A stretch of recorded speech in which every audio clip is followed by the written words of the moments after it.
You're listening to episode 18 of the Afros and Pixie Dust podcast, Disney Moms of Color with Amira.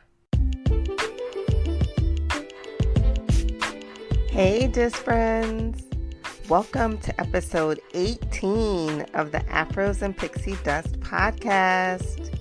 I am your host, June. So, this is probably week number 3 that I'm still talking about Lion King. And it deserves that much attention because it just reached $1 billion worldwide. And it's only been 19 days since it's been released. So congratulations to the Lion King. And Disney has gotten this formula right. And people are loving this. They're going to see it. They are spending their money. So congratulations to Lion King. Congratulations to Disney. They are killing it this year, and it is only July. Also, kudos to Beyonce, who just secured a multi-million-dollar deal with Disney to create more content. And I'm sure we're all excited to see what comes out of that partnership. This week, there was I don't even know if it was a tweet or if it was a post on social media circulating around the interwebs about childless millennials at Disney and them hogging up the fun in the parks. And a couple of news outlets ran with the story, and it caused a bit of an uproar among the Disney community. I don't know why all of a sudden it started creating such an uproar and so much drama, but our platform is not very far-reaching, and so I don't like to focus too much on negativity. But I will say this. While everyone is entitled to their opinion, sometimes they should probably keep it to themselves. If there's anything that this podcast has taught me, and I hope also taught you all that are listening, it's that Disney means something special to all of us. And we have fallen in love with it for our own personal reasons. And if more of us start focusing on pursuing our own happiness than judging how others pursue theirs, the world would probably be better off for it. And besides, some of those so-called childless millennials living their best lives are probably actually millennial moms on kid-free trips. Slowly raise his hand in the back. Which brings me to this week's guest. This week's guest is Amira. She is a media mogul. In addition to having her website For Hats and Frugal, she is also behind the Disney Moms of Color hashtag and online community, as well as an active member of the Star Wars Moms community. She is a mom of 3 growing Disney fans who all love to show their fandom in different ways. I found the Disney Moms of Color hashtag when I first joined Instagram, and I fell in love with it right away, as well as the women I found through it.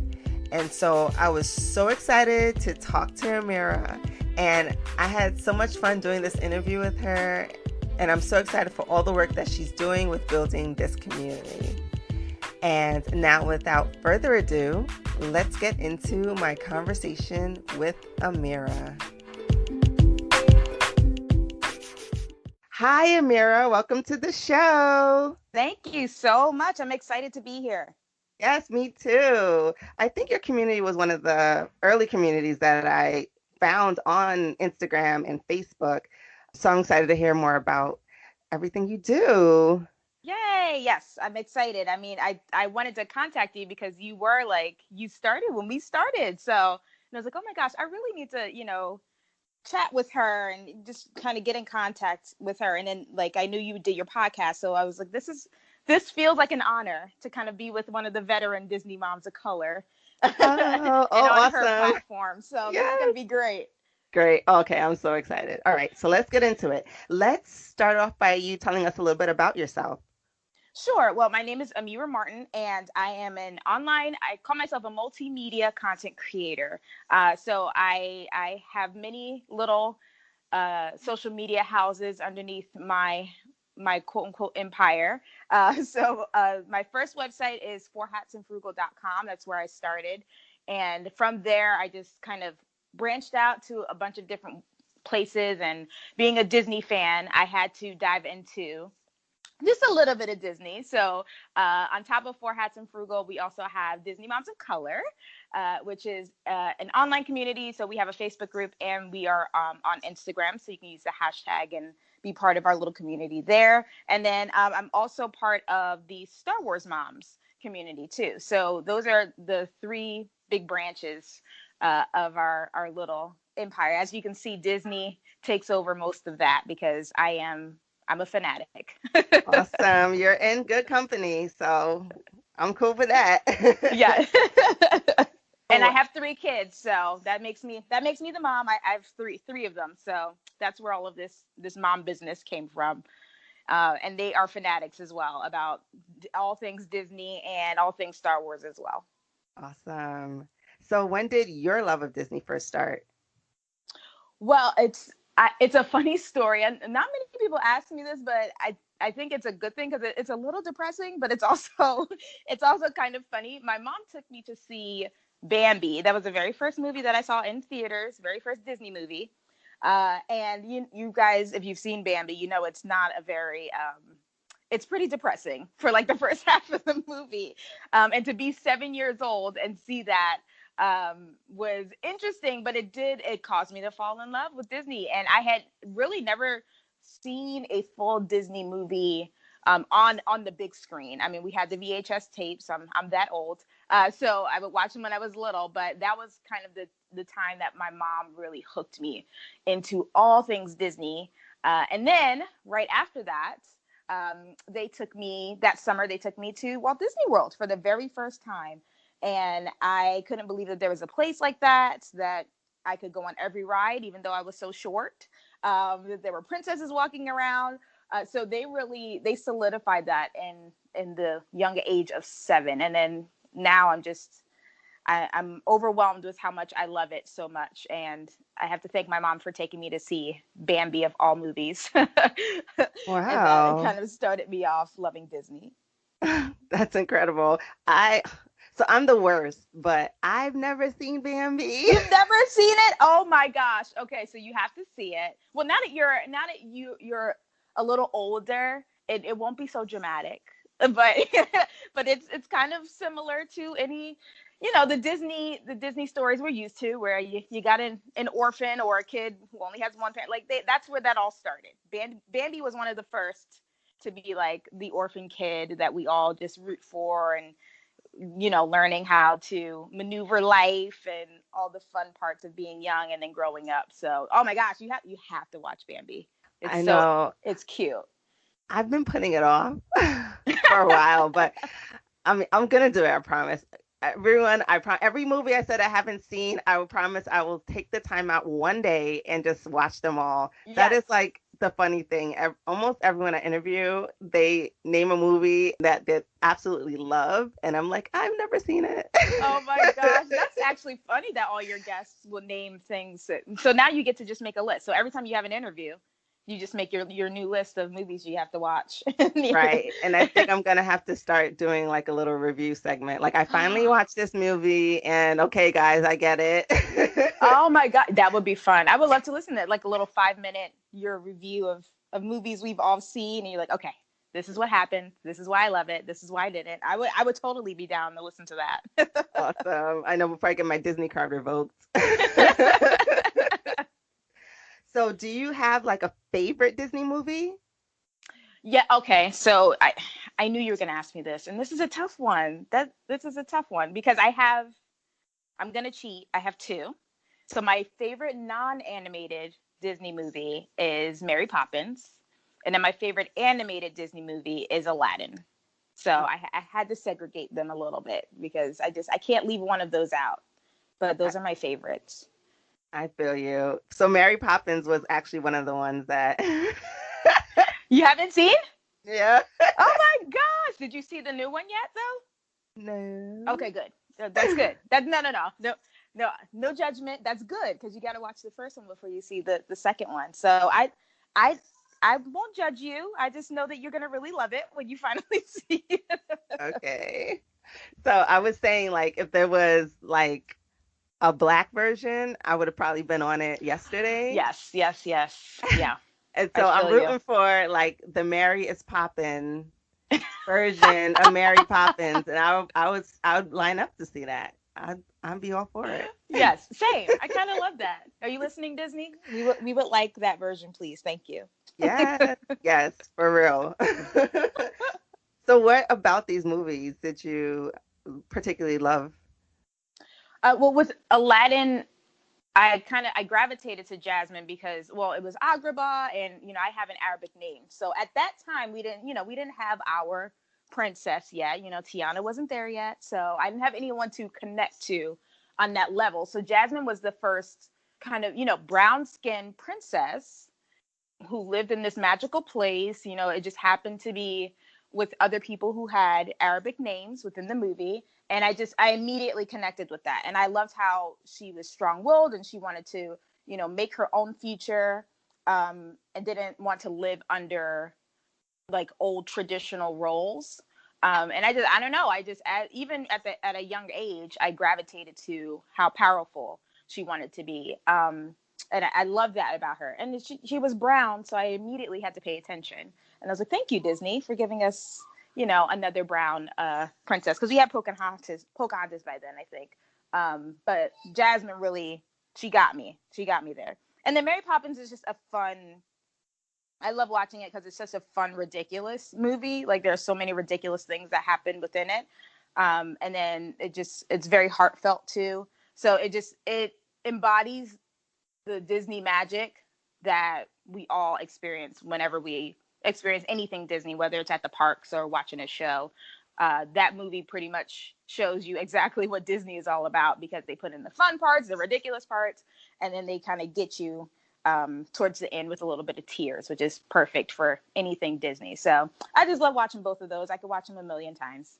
Yeah, they take you through all the motions. They really know Mm-hmm. how to hook you in. Yep, So Amira does mean princess, correct? it does. Yes. Oh, see, Oh, look perfect. at you.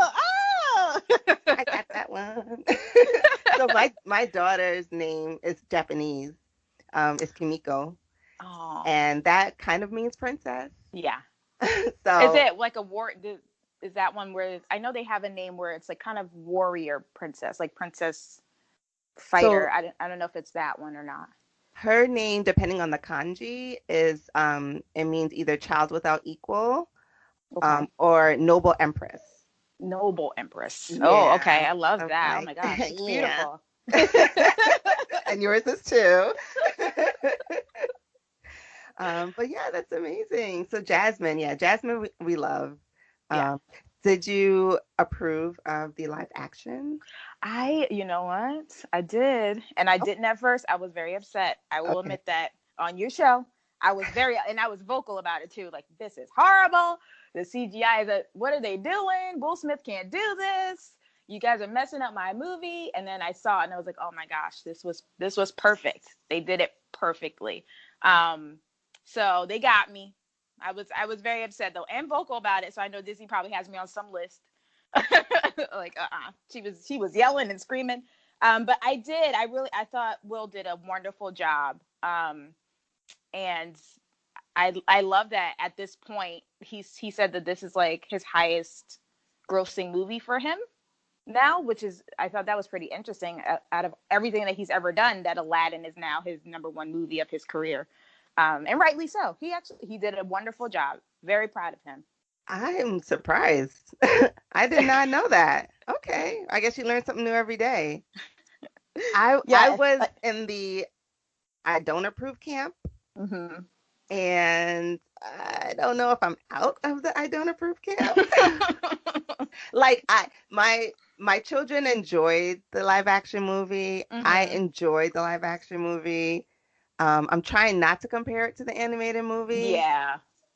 but I wasn't like glued to the screen the whole time. Right. Yeah. And I think they So said, I mean, a lot of parents, because we're all feeling like, oh my gosh, it was, we had fun watching our kids enjoy it.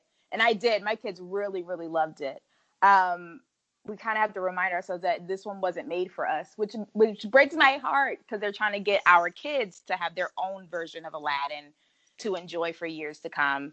And we got to enjoy the animated. Like, the animated one is ours. Like, they don't have to have that one, and then this will be their version that they enjoy. And I was like, okay, fine, you put it that way.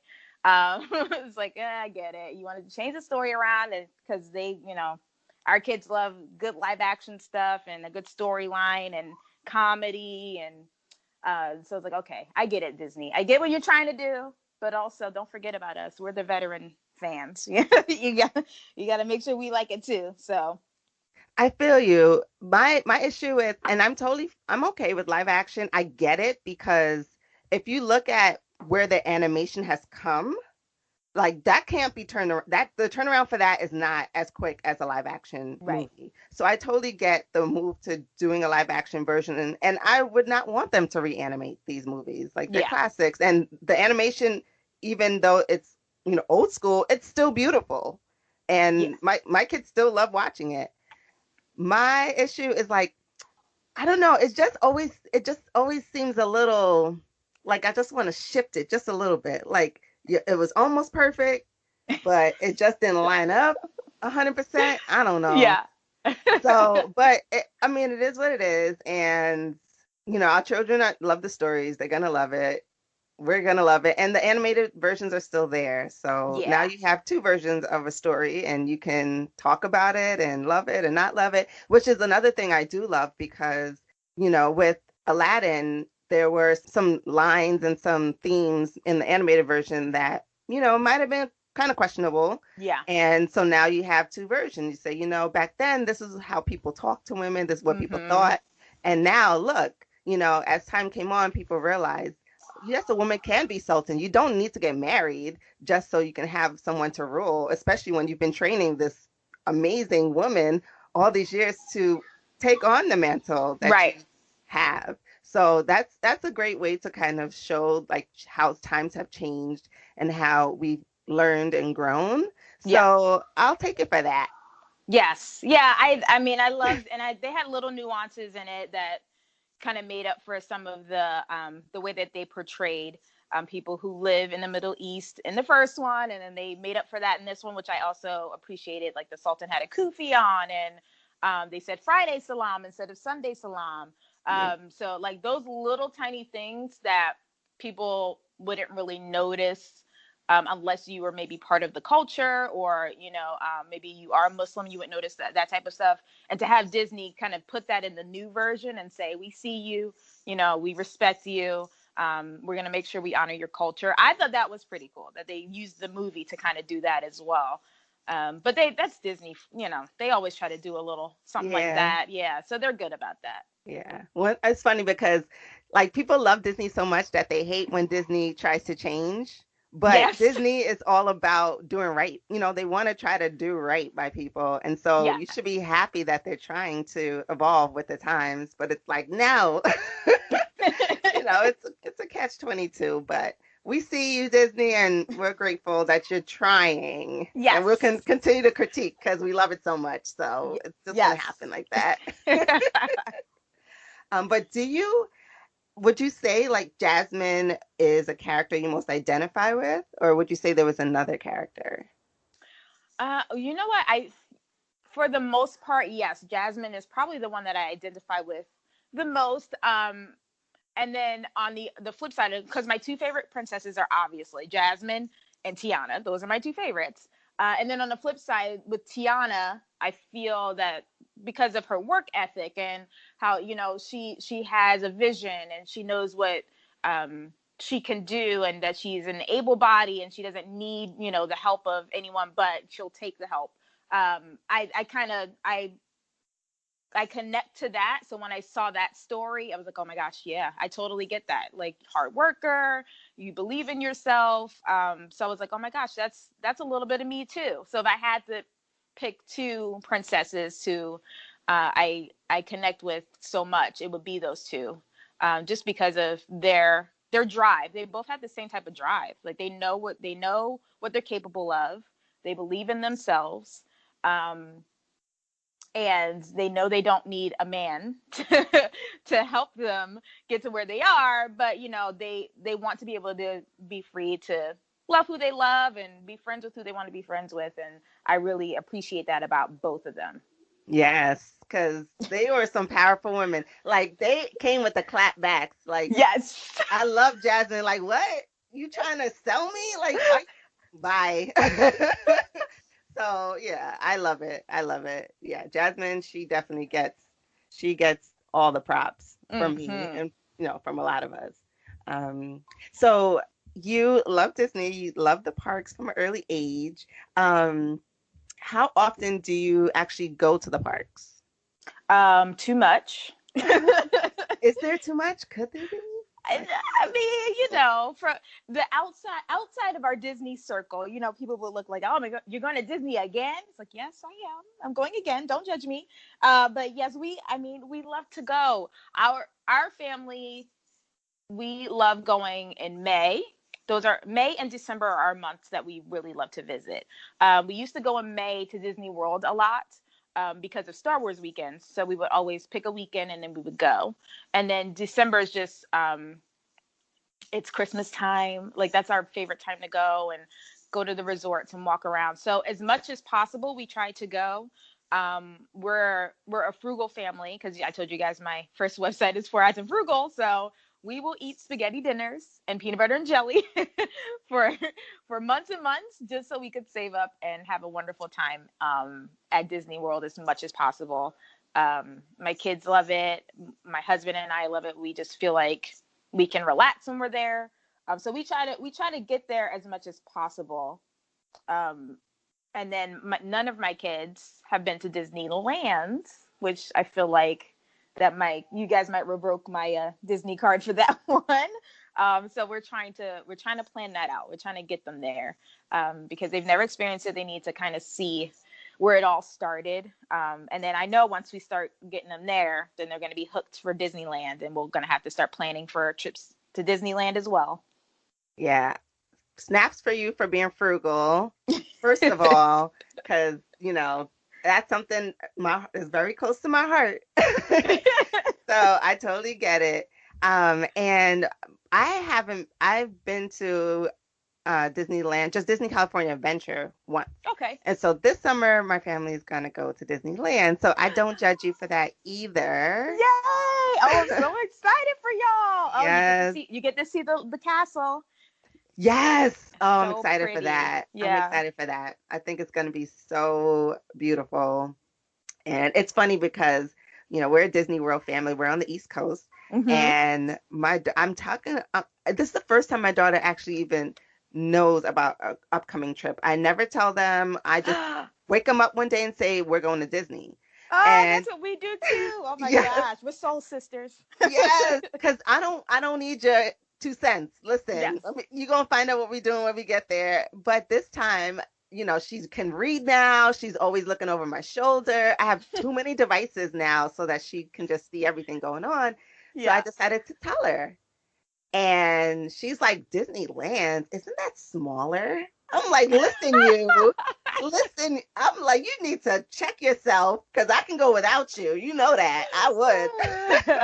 She's like, am I going to be able to do as many things as I can in Disneyland? I'm like, listen, we will have plenty of time to enjoy everything, and you will be Yes. as exhausted as you are in Walt Disney World. Trust. Oh yeah. But Oh I yeah. just thought it was so hilarious that she's like a snob. She's like this world snob. I was like, whoa, am I doing my job right or should I be upset? Like, No, I was. She sounds like me. That's how I was. I was like, okay, well, I guess we'll try out this Disneyland thing. I was like, they only have two parks. We don't do two parks. Like it's got to be four plus.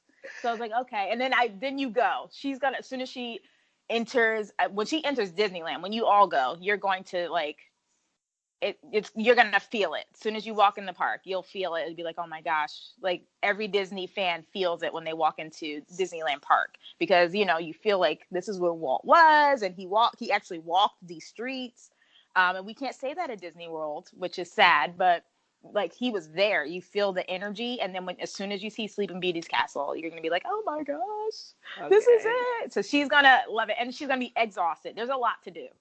I Yeah. underestimated Disneyland. I really did. There is a lot to do. Your legs gonna be tired. You're gonna be like, Okay. oh my gosh, oh, I'm so Good. tired. And you're gonna Um, eat really well too. The food in Disneyland, don't shoot me, y'all. The food in Disneyland is way better than the food in Disney World. I said it. that's what I've heard. That's what I've Yes. heard. And I am looking forward to it. I've recently gone vegan, so I'm like, oh, what's gonna happen? But I think I'll be okay though. Oh yeah, actually Disneyland does that a little bit better too. They have a Okay. lot of vegetarian and vegan options throughout the park. Mm-hmm. So I think you're gonna be just fine. I think you Okay, will. good. Good. I am excited. I love to eat. I won't say yes. I do love to eat. But I get a little nervous, especially trying to find things that I like now. Because I'm still a picky eater. And now I narrowed down my food choices even more. So Yeah. it's like, what's wrong with you, girl? Like, what do you eat? Like water and bread. That's pretty much it. Not even bread half the time. Like, Yes, I know you can't even have certain breads I too. know, like I eat like avocado and sweet potatoes like every day. But it's good. It's good. I'm not complaining. Um, so Walt Disney World is your home park. hmm And what are some of your favorite things that you do in the park? we we have our missions that we go on when we're there with the family. It's different when I'm by myself. I have certain things that I need to do in certain orders. I'm one of those people. But we have our quick service places that we love to frequent, and we always frequent those. So Columbia Harbor House in Magic Kingdom, have to eat there at least once during our trip. The kids like to tackle the mountains. So Space, Thunder, and then Splash if they can get a parent to go on that with them. My husband doesn't like to go on it, and neither do I, but we'll do it. We'll do it for them. And then we have certain things that we want to hit on when we go to each park. I think our most relaxing park is probably Animal Kingdom, because we just chill out there.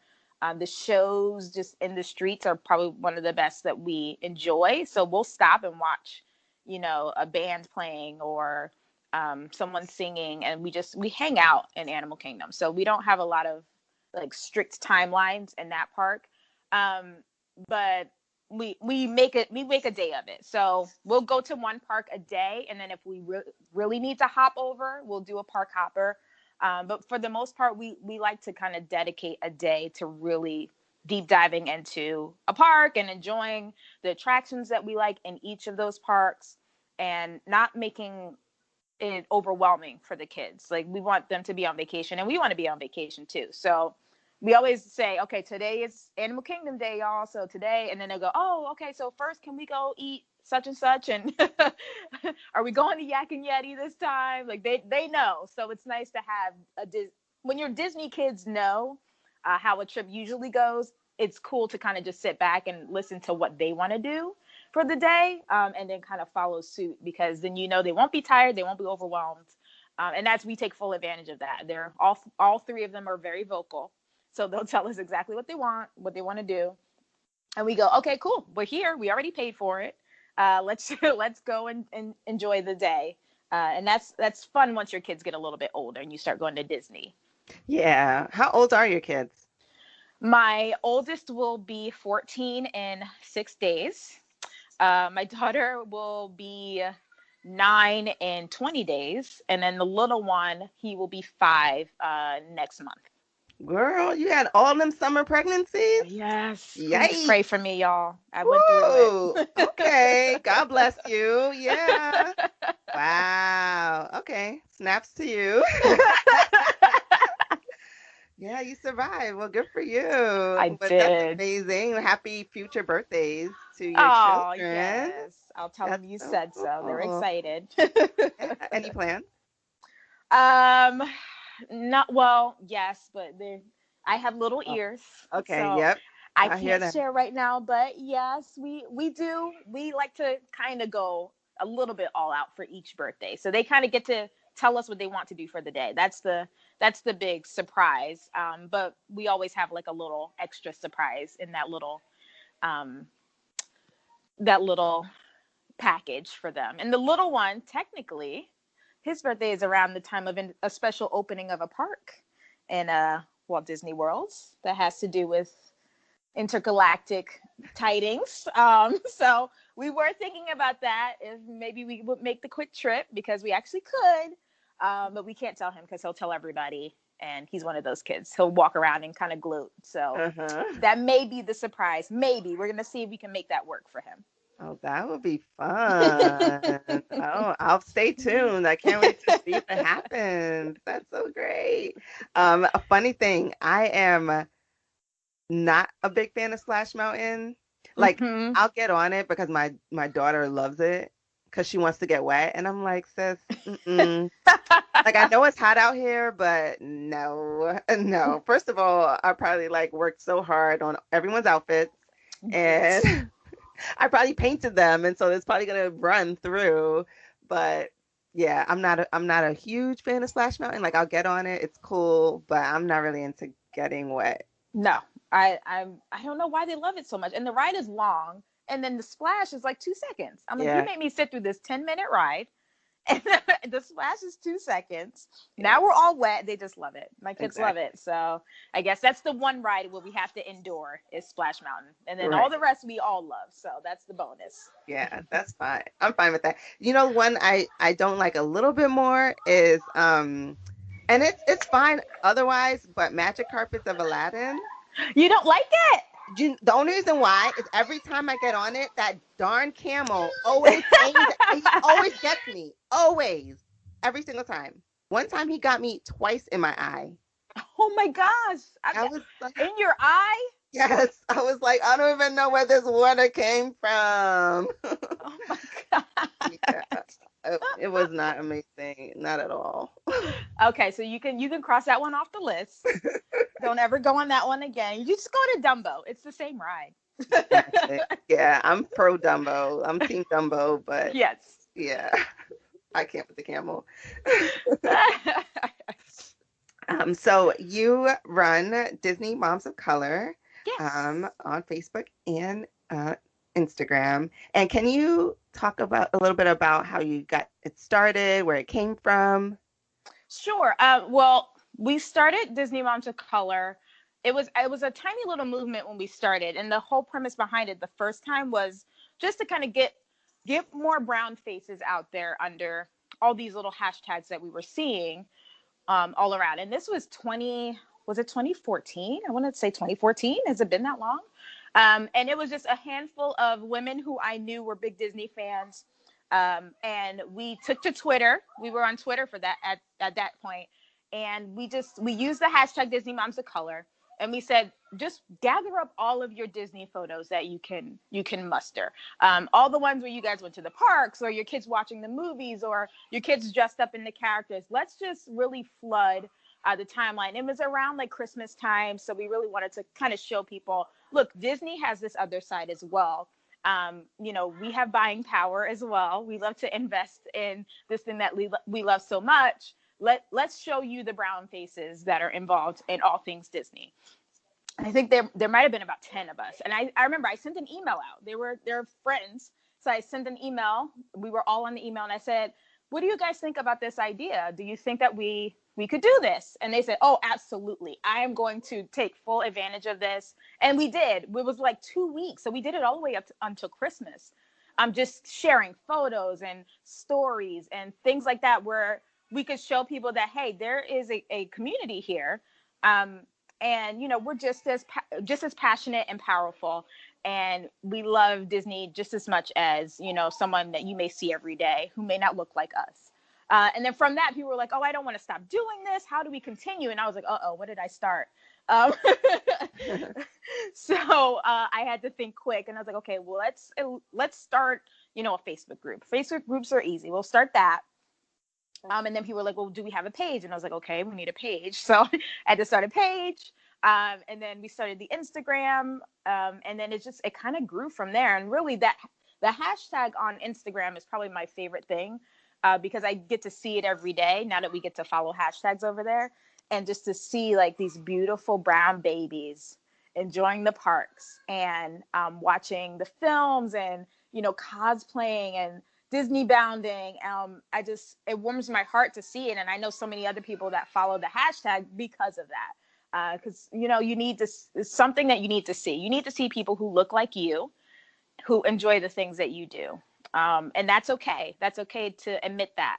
But it started off like that. That's exactly how it started, just to give people a community to join where they could feel like they could ask questions about anything Disney. That's what we do in the Facebook group. We have a lot of moms and aunties and grandmas in there.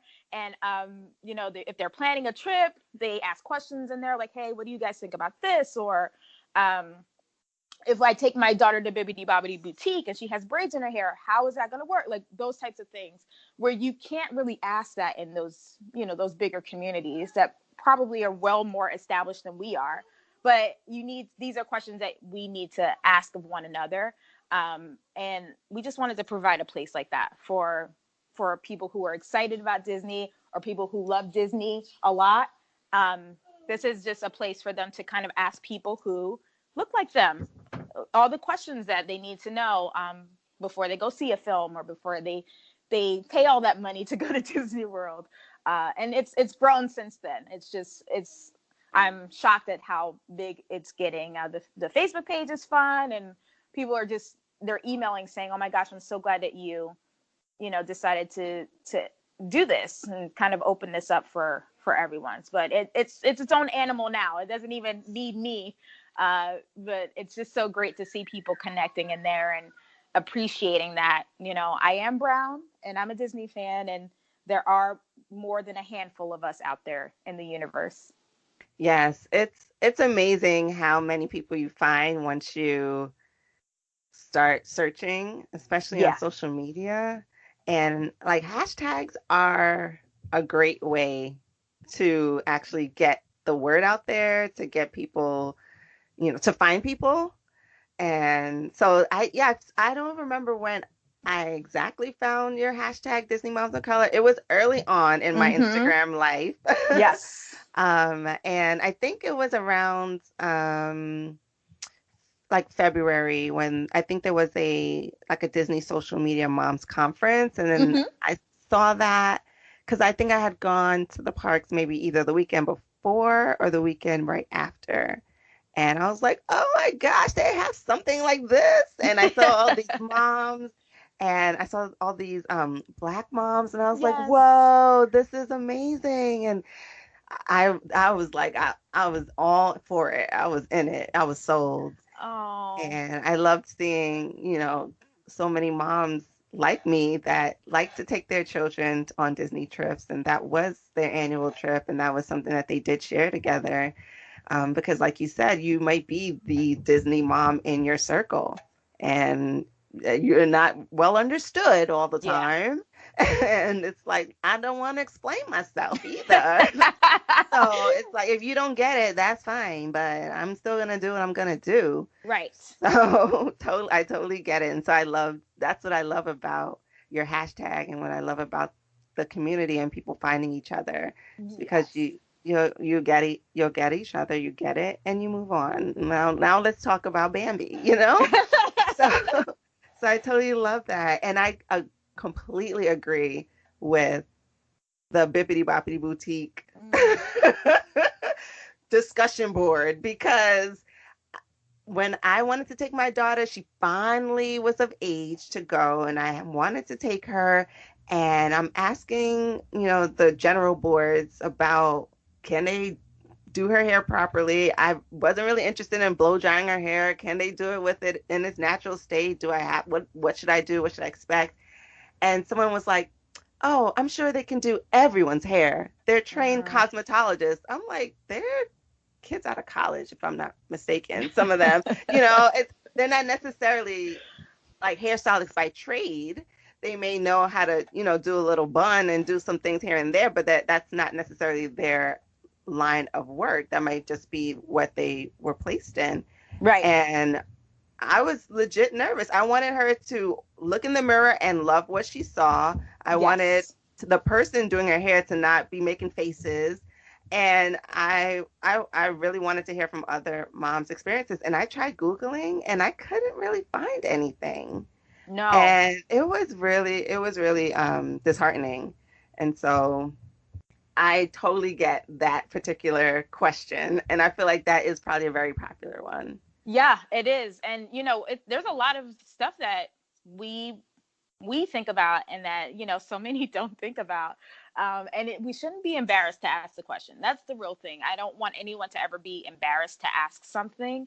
And that's kind of like, that's been my catalyst to kind of really keep this going, is that I know so many people will ask behind the scenes, or they'll ask a girlfriend, and if she doesn't know, you're like, oh my gosh, what am I supposed to do? And like there are certain things that are important to us as a Black community, even like we're the team that wears all the same t-shirts in the park. Yes, that's us. We do that. We do it at family reunions. We also do it when we go to the parks. We're the team where we do want to spend money on our kids, and totally take them to Bibbidi Bobbidi Boutique and make sure that they have a good time there. We're also the team where if we go to a princess breakfast, are all which characters are there, like which princesses are my girls going to see? Will she see Tiana? Yes, that's important to me. Don't judge me. Like it's it's those types of things where we shouldn't feel embarrassed to ask them in forums, or on a YouTube video if we see somebody at Bibbidi Bobbidi Boutique critiquing it, or reviewing it. And it seems silly. It may seem silly to other people, but it's not. It's important to us. Like, we have buying power. I think it was 1.2 trillion or 1.7 was in the article, the Forbes article that went out. That's the Black community's buying power. So we are very passionate about what we're passionate about, and Disney moms are very passionate about all things Disney, and we should be able to have our questions answered, because we're ready to invest the money and the experiences. But it's important to us that we know all the details. So having a community like this means that we can know all the details. Finding each other via the hashtag means that we can go under one another's photos and be like, oh my gosh, you went to Bibbidi Bobbidi Boutique. How was it?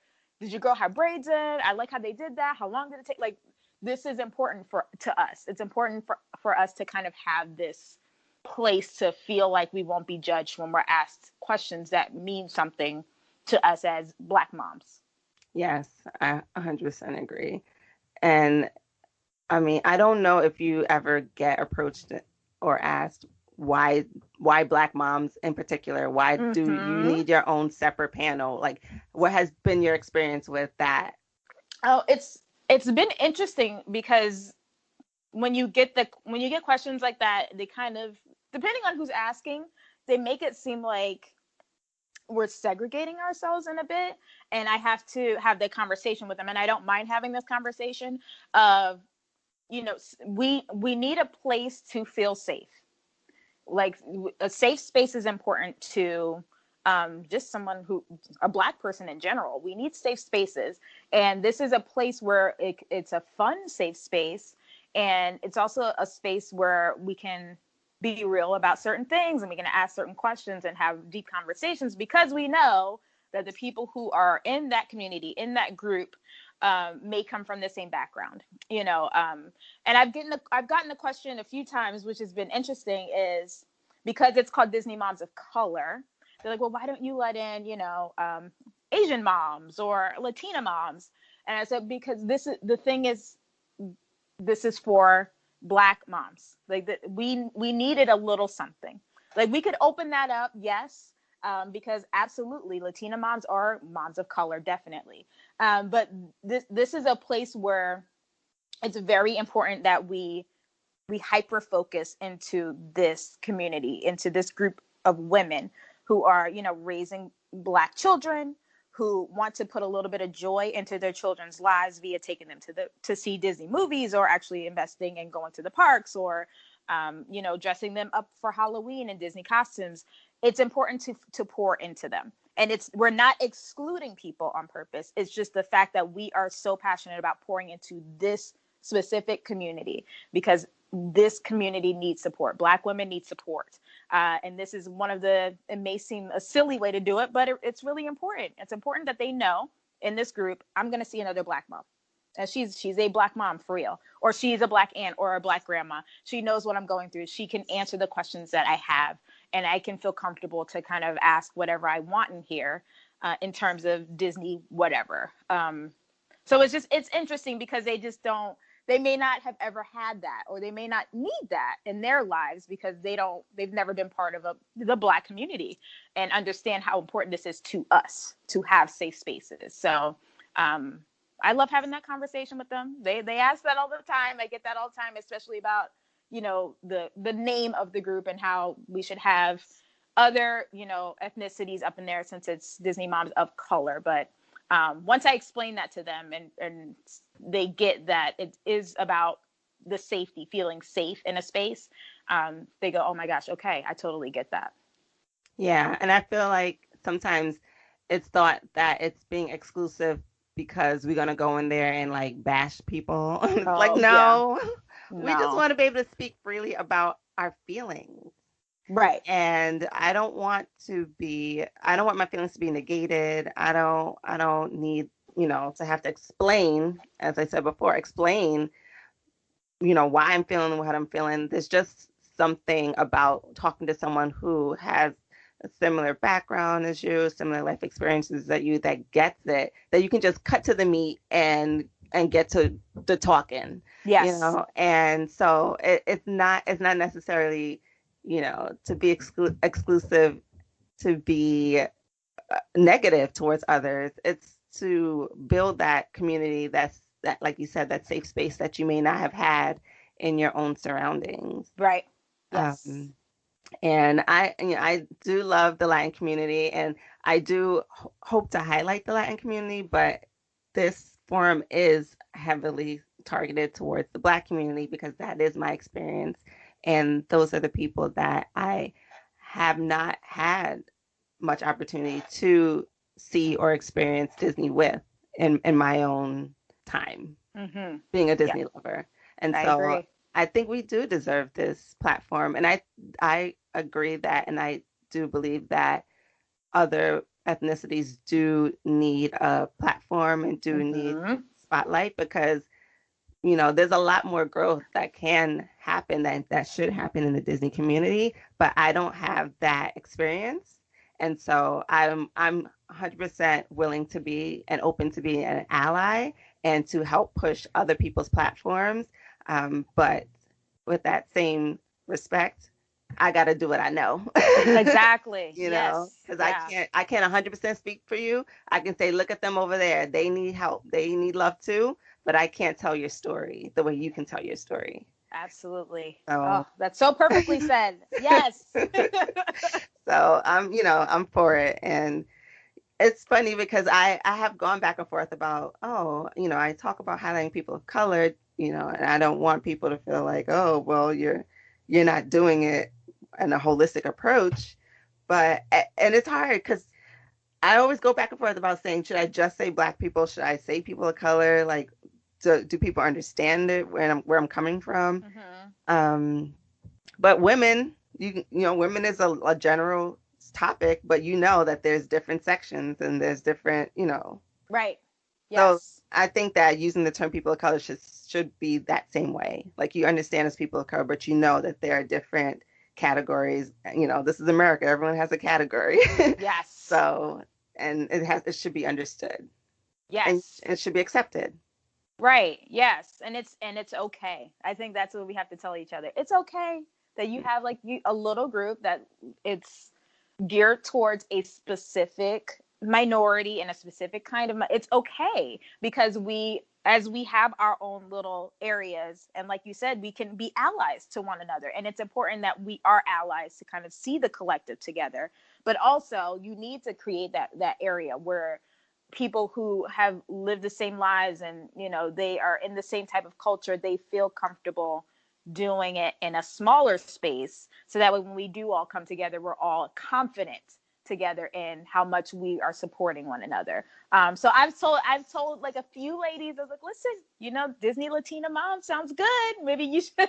So I've been trying to get like a few friends to kind of go ahead and go, take the helm for that, because that space is needed too, and I see it.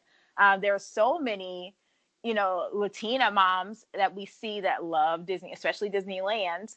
And I have yet to really see that they have their own little space. So I'm hoping that that will happen where, they can create that space too.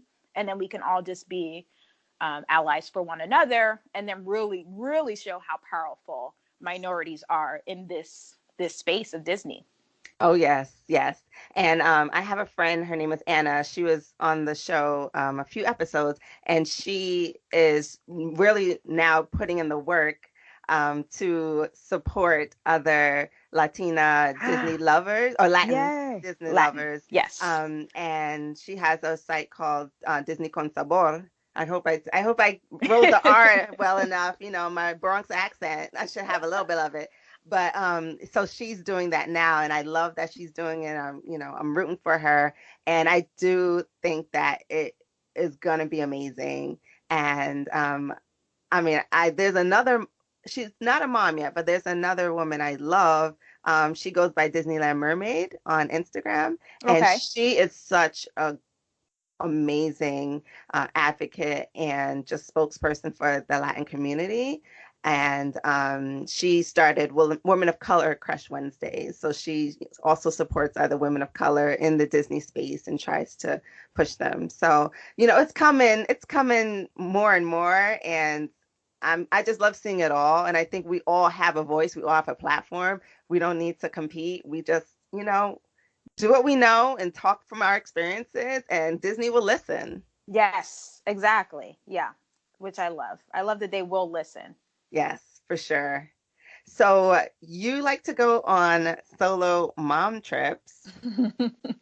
What's Hmm. some of your favorite things as going solo, as a like being in a family trip and then going solo? Okay, so I mean, I mentioned we kind of let the kids take the helm when we're all together, which is great. We love that. But when I'm by myself, or even with my husband, we've gone on a couple of Disney trips, just the two of us, which has been fun.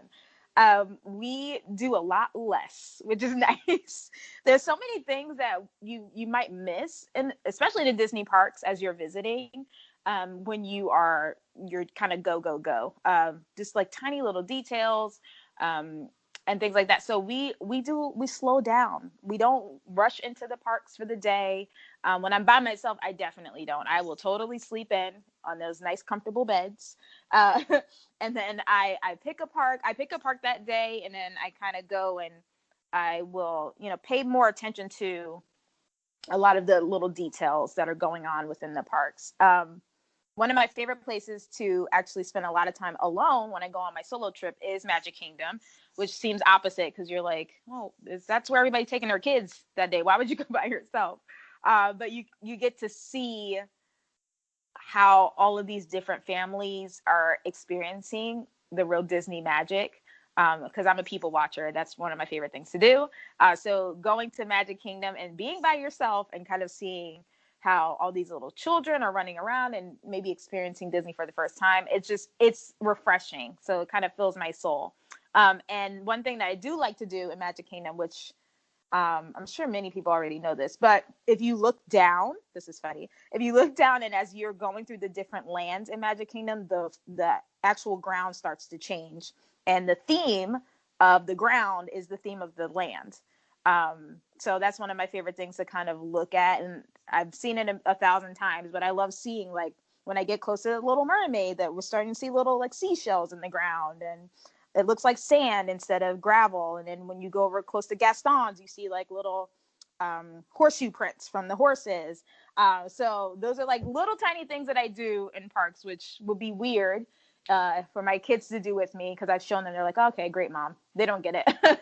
But when I'm by myself, I can kind of enjoy those little details that Disney has put in, just for those that are really paying attention. So that's fun to do. It's so true because I went to Toy Story Land by myself for the first time and I finally was able to look down and I saw the giant footprint. I was Yes. like, look at that. I've been in this place how many times and I finally saw that because I wasn't like chasing somebody or I wasn't pushing a stroller in front of me when I was, looking down. So I totally get that. Those details are make it so fun as an adult because the kids may not notice that, but you get that and you're like, wow, they really put their heart and soul into this. Yes. And that Like, makes it fun when the kids get older too, because then they can start noticing other things, as they walk through the parks, a park that they've probably been to 1,000 times. But the older you get, the more you start to really pay attention to your surroundings. It's just kind of like, Mother Nature in us. Just you gotta pay attention to your surroundings. So the older that they get, the more, I've even noticed with my teenager, he starts seeing things that, he's like, "Oh my gosh, mom, I never noticed that was over there." And I'm like, "You've been here 1,000 times. How did you not notice?" He's like, "Oh, I don't know." Or like the theming of like a churro cart, like just those types of things they don't notice when they're little. But the older they get, they go, "Oh, I love that. That's actually the theme of the land," and all of those like fun little things. And Disney, they definitely think of all of that before they open anything. They're like, okay, if you're gonna come back 1,000 times, we have to at least put a little Easter egg, here, in the land, or something that you'll only notice if you look to the right or you look down. So I love that they do that because they want to make sure we keep coming back. And they definitely made sure that we keep coming back by doing those little things. exactly. Have you ever gone on a trip with another Disney mom? Yeah, many, yes. Okay. Where's my invite? You're next on the list because Okay. we got to make it happen. I do well. So birds of a feather tend to flock together. So a lot Yeah. of my friends do love Disney almost as much as I do. So it's nice to kind of have a friend to, maybe go to a park, even if it's like a last minute thing, just to go and enjoy it. I do have a friend. Her name is Tanya. She's a Latina mom, and she's the one that taught me about the mom solo trips. She really really encouraged me to take a few more Disney trips by myself. She's like, you need the break. You're a busy mom. You run your own business. You need to go to your happy place sometimes by yourself and just experience it by yourself. So I have to give her a little shout out, about that, because she's the one that really got me to do that. And I've experienced a couple of Disney mom trips with her, which is super fun because she loves to eat like I do. Um, she loves to ride all the like fun classic rides, and we go with the flow together. So it's nice. It's nice to take a fellow mom with you and kind of experience that with another mom who will they'll bring out the kid in you and you'll bring out the kid in them and you'll have a wonderful time. Have you ever had mom guilt on your solo trip? Nope. Yes. Uh-uh. No, definitely not. My kids I tell them all the time, you are very blessed. Your parents very much love you. Sometimes we need to take our little breaks too. And then, they have their little minutes where they're probably a little bit jealous. But they understand that it's something that's important to us, to go on these little trips, and they don't bug me about it. I actually try not to call home. I know that might sound, interesting, but whenever I travel, even for business, I try not to call home, just so that way, if that mom guilt may want to get a sneak peek into my brain, I don't let it. So I try to be fully immersed in the moment. I make sure all the ducks are in a row before I leave.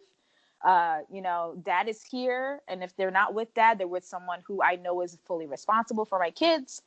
So that way I can be in the moment in Disney and not be thinking about, oh my gosh, did they have lunch? Or, oh my gosh, they had that doctor's appointment today. I hope they got to it. So I put all the ducks in a row before I go, so I don't have that mom guilt at all. Because you got to enjoy it. You got to enjoy being there and not really, feel like, oh, my kids should be here. It's like, no, you should be here. This is your time. You'll get them back here eventually. Um, but you got to have your own little Disney time sometimes. Yeah, and it defeats the purpose of going if you're like stressing and sad and Yes. so I totally get you. There was one time, and this wasn't even like a real Disney trip. I went to Paris um, for Valentine's Day, and I stopped at the Disney store, of course, because I didn't get to go to Disneyland, which I regret to this day. And I FaceTimed my daughter and I was just talking to her, like, oh, guess what I did? I went here, went there, and there's a Disney store over here. And, I saw this and I saw that. And she's just looking at me and she just burst out in tears. And I was like, Mom fail. Oh my God. I was like, I just realized what I was saying to her. And she was just like, done. And lucky enough, the save, the greatest mom save ever for me. I had bought her like a Valentine's Day present and it made it in the mail that morning. So she was like bawling and I was like, wait, I think there's something in the mail for you. And then she like Aw. completely forgot and it was like Pop the Pig and she was like screaming and so excited. And then she completely forgot that I was like bragging about, going to Disney Paris store. That was the worst thing I ever did. And so I learned, yeah, I will call, I won't FaceTime, and I might say hey and bye and whatnot. But yeah, definitely Yeah. keep the call short and don't go into details. And No. yeah, for sure. And bring some nice souvenirs home as That's right. I was well. about to say you're definitely gonna have to bring things home. So please put that in your budget Yes. when you go. But no guilt. You really it's needed. If you're going by yourself, it's obviously a needed trip. So I don't think we should have guilt about it. We should just go and enjoy our time. For sure. And there's a lot of things geared to adults that the kids won't enjoy. Hmm. So you gotta go without them. You do. You got to go experience those things without them. It's your job. It's your duty. Exactly. Happy mom, happy child. So, what would you say is one of your go-to Disney mom tips? My go-to Disney mom tip in terms of the parks Or in or just in general? general. Yeah, what's like your favorite tip to give other moms that are going to Disney for the first time? I usually tell them to make sure that you're not trying to overwhelm yourself with everything that you want to get done. And I know like Disneyland is a little bit smaller, so you may actually get most of the things on your to-do list done. But both islands, both sides of the country, it's difficult to try to get everything done. So I always tell them as soon as I meet them, especially if they're planning their first trip, I say, listen, please understand before you go, this will not be your first and only trip. You will want to come back. So you might as well start planning now when you will come back and what you will do. So don't get overwhelmed by the idea that, there are a bunch of shows to see and how do I make the reservations for dinner and what are these fast pass things and what is a max pass at Disneyland. Um, Allow yourself to enjoy the moment of going, allow your kids to enjoy the moment, and don't like overwhelm everybody in the family by making this long itinerary of things that you guys want to get in during your stay. You're not going to get to do everything. It's literally impossible for you get to do everything, especially at Walt Disney World. They've made it that way because they want you to keep coming back. So I tell them, think about the things that are important to your family. It's if food is important to your family, then make sure that you have, at least two nice sit down dinners scheduled. If attractions are really important, make sure that you're planning each day to really enjoy your time in each park and find out which attractions are the must do attractions in that park and make that your goal. So I tell them, don't get overwhelmed, don't make the long itinerary, and pick one thing that's really important and go after that one thing, and you'll have a wonderful time really focusing on that those things are important to your family. Yeah, definitely. I You can't do it all. You're never gonna ever do it all because they keep changing things, first of all. Hmm. So it ain't happening. Don't fret about it. Don't fret. It's all right. Just do what you like and come back the next time. Be frugal. be frugal, and you'll be able to Exactly. come back again. Exactly. And then you get to spend up all that money while you're there. Because we're that family too. We're like, people are like, oh, I saved a couple of dollars here by doing this at the parks. I'm like, no, we don't do that. Oh, We go, if okay. you want an ice cream, guess what? Mom has saved the ice cream money. Go ahead, get your So, ice cream. there you go. Yes, yeah. And it's worth it. It really is worth it when you think about it that way. And if it takes you a year and a half to save up for that much, then take a year and a half. You will thank yourself once you're in the parks and you're not really fretting over every single dollar, because it's Disney. There are things that are expensive there, but there's also things that you'll want to do and try, and you don't want to think, oh my gosh, okay, well, I only, we only have the $10 for today or things like that. So we've learned that the hard way. We've done a few trips where we nickel and dimed quite a few things, and it just wasn't pleasant. Nobody really had that a great time, and it was very stressful. So we just decided, listen, if we can't make it for a whole year or 2 years because we have to save up, then that's what we're going to do. Because when we go, we want to make sure this is stress free and that we're making memories. And, the kids are able to, get that expensive balloon, which my kids have never done. But if you wanted to, you totally could. So that might be like my tip number 2 is just save. So that way, when you're there, you can relax because the money is there for you to use to help your kids create all of these memories that are going to last for a long time. So, do you have a specific budget when you go, or is it I, sky's the limit? it's kind of sky's the limit because any tiny little bit of money that I get that doesn't need to go towards a bill or retirement, or just our regular savings, that's the Disney fund. That is straight up the Disney fund. And we've never really used all of our Disney funds, so it kind of rolls over every trip, which is nice. But I feel like the fact that we knew the money was there and we were so relaxed about that, we actually didn't spend a lot, which is very interesting for our family. But it's nice to know, hey, if the kid says he wants a churro, we can get the kid a churro. They may not even ask for it, but it's nice to kind of have that sitting there.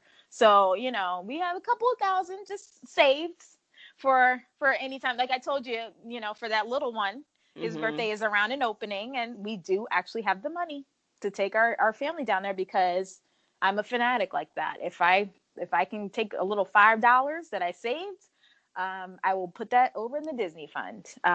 So it's nice to have that there and to know that all your other ducks are in a row. The responsible bill stuff and retirement and all that other college fund, and then take every little dollar, even if it's $3, I put that over there because this is how important Disney is to our family. So it feels good to do that and go and have a good time and know that you saved up and you've done the work ahead of time to have a good time with your family. Yeah, and I think we have to have you on a whole nother episode just about how to cut back in other places so that you can have that Disney money. Yeah. Because if you want to go, and I'm sure a lot of us, we have the cable and we have a lot of memberships that we just have sitting there taking money out. And how often, can't remember the last time I used my title subscription. I'm only kicking myself. But I can't let it go. It is what it is. So there's so many things that we just blindly maybe just put money towards. And if Mm-hmm. we thought about what it would add up to be, if Oh we actually yeah. were intentional with our spending, then it does not make a Disney trip as far reaching as it seems when you think about it. If you Right. actually do kind of set that money aside and see what you're actually spending your money on day to day. So Right. Yeah. Yeah. I mean, it's doable. So yeah, well, if when you have time, because I know you get all the great interviewers on here, but if you ever need to plug me back in for anything, I would love to hop on and kind of share my hacks on how yeah, we make that happen. yeah, I want to do a whole money series actually. I Oh. do. I want to do definitely frugal living, like cutting back expenses, to fund the things that you really, really want, or, are you dreaming of to fund your dreams. And I want to do like hacks for Disney, like hacks on Oh how to yeah. save money to get into the park, to fly there, to the hotel stays. I want to do all of that. So definitely with this we can figure something out. Yes. Okay, good, good. Yes, so excited. Why do you feel that is important since you fell in love with Disney at the age of 7 and now you have your children? Why do you think it's important to pass that baton on and to share the love that you found with their children? I think it's important because this is one of those fandoms where there's so many different facets to it that I know if I just encourage my kids to love Disney, which all three of them do, thank goodness, they're able to find who they are within that big Disney bubble. All three of my kids are very different. They have very different personalities. They love different things. But I noticed that this is a thing where us as a family, we can say that we're Disney fans. But if you ask my three kids what their favorite part about being a Disney fan is, they're going to say something totally different. My daughter's very artistic, so anytime she sees like anybody Disney bounding, and she also loves fashion, so Disney bounding is probably her favorite thing. She loves watching people drawing the characters. She loves to draw the characters as well. She also loves to kind of story tell. That's her new thing. So she loves the stories part of Disney. So she's big into the movies. She loves that. And my older one, he loves the idea of how things are built. And that he's been that way since I think the first time we've ever taken him to Disney. So he was very interested in how does that ride work.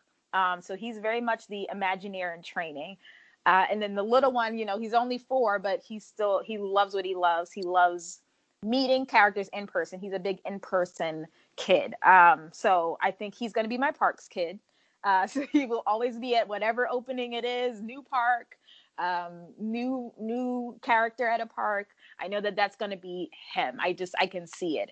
And, listening to that, you can hear that they like totally different things in terms of Disney. And I want them to kind of understand that this is one avenue where it's okay to just like what you like and be passionate about what you're passionate about and not have to pick something that you think people will like you for or something that you think your parents want you to pick or say. And we've done that with Disney as the background since they were very little, is kind of like asking them questions like, what did you like about this? Or what did you like about the parks? Do you like the parks? What's your favorite Disney movie and why? And how that's changed that changes every few years. They change their favorites. But it's been a great way to watch our kids grow into the people that they are and use Disney as kind of the catalyst to ask them questions. And they have no clue that from their answers, we're realizing the type of people they're turning into. The type of things that they're very much interested in. And, it's under the guise of, oh, that new movie came out. Which part did you like the animated stuff? What do you think about the drawing? Oh, I love that. I like CGI. I think that's cool. Or, I would love to see how they're going to turn that into an attraction in the parks, that's my oldest. So it's cool to kind of use Disney in parenting to see who your kids are becoming and not have to kind of put them in a little box, because Disney doesn't put us in a box either as fans. They love to give us all different types of ways to enjoy them and become fans of the big Disney umbrella. Yeah, it's true. There's so many facets of it that you can find your niche real easy. Yeah. Yeah. So do you have a favorite Disney moment or memory? Oh my gosh. Oh yes. I knew you were going to ask me this too. This is the hard question number 2. Hard question number 1 was favorite movie. So I had to really think about this, but one thing, I think this is probably the time I think I cried the hardest as a mom. And it was just so lovely. So we took our 2 kids, I think they only had 2 at the time, to Acrershow. So she was very little. So Acrershow and Epcot, it's, where they have the breakfast and you get to meet all the princesses. And up until this point, she hadn't met Cinderella. Cinderella's her favorite her favorite princess. So we bought her a Cinderella hat. I think I actually got that from Disneyland the year before. And we put her name on the outside of it, or on the back of it, where they can etch your name in. And she has the Cinderella ears, and she had her Cinderella dress on. And I knew that she was going to actually get to see her during the breakfast. She had no clue. Backstory, I actually dropped my phone in the toilet before we went on that road trip down to Disney. So I had no phone to document this. And also I was so upset. I was like, oh my gosh, I know what's going to happen. I can't even take a photo. But my husband had his phone. So he got the video and the photo. So she came around the corner. Cinderella came around the corner. And then she looked up and she said, oh, Cinderella. So Cinderella, of course, bends down and gives her a hug. And Cinderella says to her, oh my goodness, you're here. I've been waiting for you.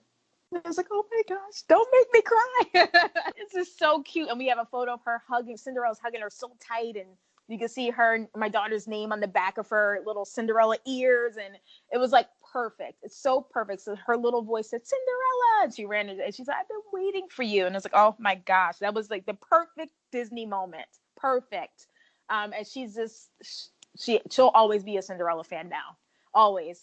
Because that was just such a wonderful little moment when they actually they caught eyes, which I loved. And then that magic happened. So I was like, oh my gosh, Disney, you have me. Here, take all my money. Gone. Right? All them core memories. Oh, that's so beautiful. Oh, I love it. Yeah, and that's the thing. It makes you feel special. They make you feel special. Yeah. So I was like, oh my gosh, perfect memory for everybody, the whole family, because we all remember that moment. So yeah, and I'm sure she'll tell you that that was one of her favorite moments as well. yes. Oh. So what is one thing about yourself that you would like everyone to know? Like everyone to know. That's a good one. You know what? This is very shocking to people when I tell them. But I would like everybody to know, even through all the stuff that I have to create, and being head of a couple of communities, and I do a lot of video, and I do a lot of speaking, that I'm actually an introvert.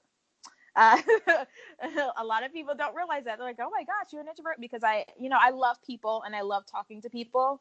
But I push myself out of my comfort zone a lot. And I've found that so many opportunities have happened because I do that. And I allow myself time to rest, and to kind of come back to center. But I know that's a thing now. And I'm speaking to my fellow introverts out there. Push yourself just a tiny bit, because you never know what will come out of that little push that you give yourself. And then always rest after. But just because we're introverts doesn't mean we can't do, the hard things, quote unquote. We can speak to 1,000 people. We can build communities. We can advocate for people. We can do video. But just remember that one little step that you might be scared of doing, even if it's today, you're probably thinking about it right now if you're an introvert. Just go ahead and do it. Push yourself to do it, and then allow yourself time to rest. Because magical things happen when you do. Yes. And I'm also a big introvert. Oh my gosh, really? I would never guess that. Yes, it's almost like, for lack of a better term, like the Michael Jackson or Beyonce syndrome. Like, oh yes, when you get on stage, you can do it, but once you get off, it's like no, I can't, like, bye. So I feel more relaxed and more comfortable in one-on-one situations or small groups. Like large groups and large social situations, I'm always like looking at the exits, like, okay, I can get out if I need to. Yes. But I'll take a breath and I'll do what I have to do, but I know where to go if I need to get out. So I totally understand where you're coming from, and I totally get it. And there is a lot of beauty when you do connect with people. It is a great experience. Every interview I've had, I've been pacing and like nervous and like taking deep breaths before I hit the call button or before I say hi, but I always get something amazing out of every interaction. And so I totally get what you're saying, and I totally agree. It is important and beautiful to connect with people, but definitely do it on your own terms. Yes. and definitely check in with yourself to make sure that you're not losing all that energy or that you aren't recharged. You're not Right. recharging yourself. So definitely get it. I feel like sometimes introverts can are empaths as well. Mm-hmm. And so they have to kind of do that protection of yes, they can have those social interactions, but also take a step back because it is very draining to do that. Yeah. And if you plan ahead, like I do, I schedule that. Like I look at my calendar, I see, okay, you have a lot of things coming up, you have a lot of travel. Now you as you're looking at that, you need to be scheduling your 2 to 3 days where you're just not going to do anything, where you can recharge. And I find that the more and more I do that, I guess the older I get, I'm able to say no. You know, that's a big thing. Um, the more that I do that and I actually schedule my downtime, because you know, as an introvert, you're going to be drained, and that's okay. And you're going to need to reflect too. Like for us introverts, it's important that we have time to reflect. And in that rest time, that's a good time to reflect, and just like relax and allow your battery to be recharged. And then you can do it again on your, like you said, on your own terms, which is nice. So maybe take a Disney trip, plan it out. Yeah. It's the best for introverts. It It is. is. So, Amira, this has been a great, amazing, phenomenal conversation. I'm so happy that you can come on the show and talk to me. Oh, Thank you, thank you, yay. thank you so much for being with us. Thank you for having me. I've been so excited about this interview. So I'm so glad that I get to be on here and chat with you. I just Yeah. think you're amazing. I love following you on Instagram. So Oh, thank you. I know I haven't been as active. I'm apologize, but I lots of hats going on. Like you got four, I'm trying to reach your level. So yeah, trying to get that done, but I'm gonna do it. I'm gonna get it done. Yay. I know you will. I know you will. So if people want to learn more about you and Disney Moms of Color, where can they find you? Sure. If you guys want to learn more about me, you can find me pretty much everywhere under Amira Martin. I think on Instagram I'm Amira Martin underscore, but if you just type me in, you'll see my smiling face pop up. On Twitter, I'm also Amira Martin. I talk a lot about entertainment, Disney stuff over there, especially the movies and the trailers and things like that, celebrity interviews. And My website is Four Hats and Frugal, so you can find that anywhere, even on Facebook. We have a page there. For Disney Moms of Color, we have a Facebook group. So if you type in Disney Moms of Color group, that will pop up over on Facebook. We have our Facebook page, which is really, really fun. We have a variety show that you guys can watch every Monday night. It's a live show, three beautiful brown women. They're called The Brown Side of Disney, and they talk all things Disney over there. So you can check them out if you guys love shows like that and kind of giving your 2 cents with people that look like you. We have a show for you. And then if you are a content creator and you create Disney content, we actually have a Facebook group called Disney Mom Bloggers of Color. And in that group, we help one another kind of find new Disney content and share one another's content, and things like that. So we have a lot of little communities for all of you ladies to come join us, and hopefully you'll join us. Oh yeah, we about to chat after this is over. Just so you know, I hope you ain't got nothing to do because it's about to be. I'm turning the page in my book so I can make some notes.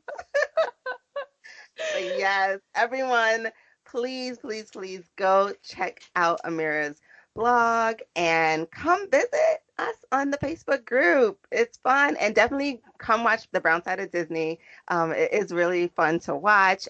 Yes, Those women, I love them. They do such a great job, and yeah. it's just fun to watch them and chat with them. So whenever you guys have a minute, they'll be there.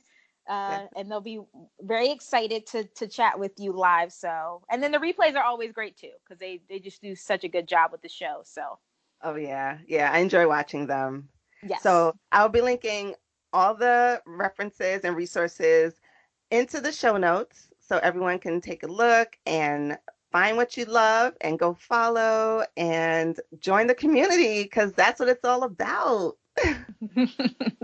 So thank you so much once again, Amira. I'm so excited to have had you on. Thank you so much for giving me your time. And until we chat about the money, thanks again. Thank you for having me. You've just heard my conversation with Amira. If you are a fellow Disney mom of color, start tagging those photos and follow the hashtag on Instagram so you can find more members of this awesome community. And while you're at it, head on over to the Facebook group and join in. The women there are really encouraging, and it is truly a safe space. I have linked everything in the show notes. Also, be sure to check out Amira's website, Four Hats and Frugal, as well as her Instagram and Twitter pages. She's out here making boss moves on a budget, and I am here for it. The POC-owned small business for this episode is Baby Shopaholic. It is an online shop owned by fellow Disney mom of color, Trina Small, and it features her Supermom tee, which is super cute, and I'm definitely going to have to get me one. Check out her stuff at thebabyshopaholic.com/shop. And if you will be in the Anaheim area during the D23 Expo, be sure to come through to the first official meetup. The D23 meetup will be on Friday, August 23rd at 6 p.m. at the House of Blues in Anaheim. It is very close to the Anaheim Convention Center, so you can hang out for as little or as long as you want, grab a bite, grab a drink, maybe grab some swag, and head over back to the convention center and camp out if that's what you're planning to do, or if there's something else that you need to see. And if you are planning to go to the meetup, head over to my website, afrosandpixiedust.com, and click on the events tab for more info and RSVPs so I can know that you're coming. And as always, if you've enjoyed what you've heard, please be sure to rate, review, subscribe, and share this podcast with all of your friends.